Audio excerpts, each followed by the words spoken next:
Welcome to our series exploring the enigmatic realm of unexplained deaths and mysteries. Join us as we delve into perplexing cases that defy conventional understanding, where each clue raises more questions. Have you ever heard of the Great Boston Molasses Flood?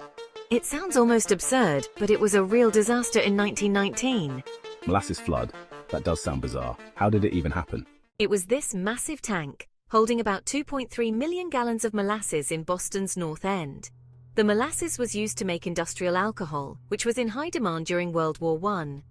On January 15, 1919, the tank burst, sending a wave of molasses through the streets at around 35 miles per hour. Wait, 35 miles per hour?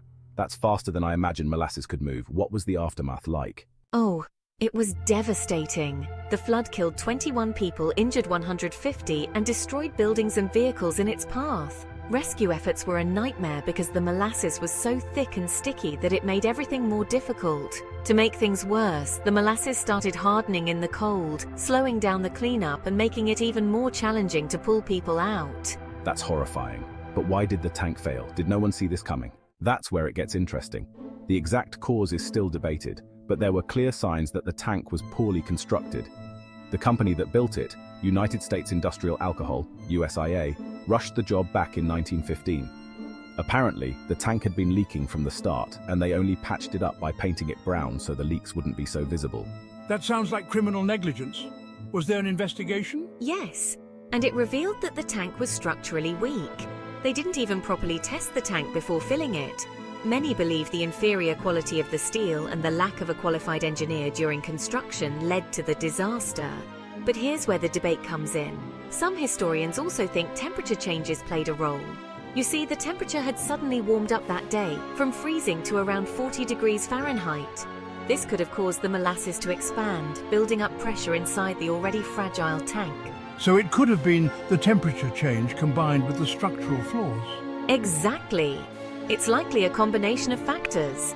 Another theory suggests that the molasses may have been fermenting, which would have produced gas, increasing the internal pressure even more. But in the end, the USIA was found responsible in court for the disaster, though they initially tried to blame anarchists, claiming sabotage. That was dismissed, of course. They ended up paying significant damages after a lengthy legal battle. Anarchists? That's quite the reach. So did the disaster lead to any major changes in safety regulations? Yes, it became a wake-up call for industrial safety and building regulations. The disaster highlighted how reckless corporate behavior and lax oversight could have catastrophic consequences.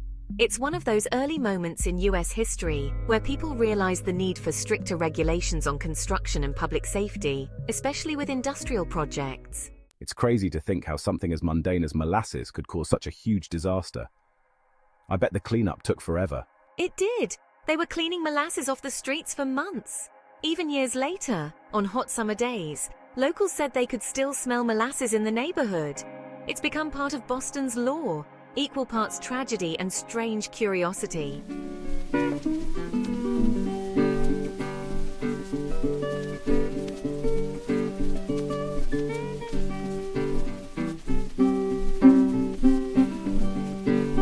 Thank you for joining us on this exploration of the unexplained. We hope these mysteries have sparked your curiosity and encouraged you to delve deeper into the unknown. Until next time, stay curious, stay vigilant, and never stop seeking the truth.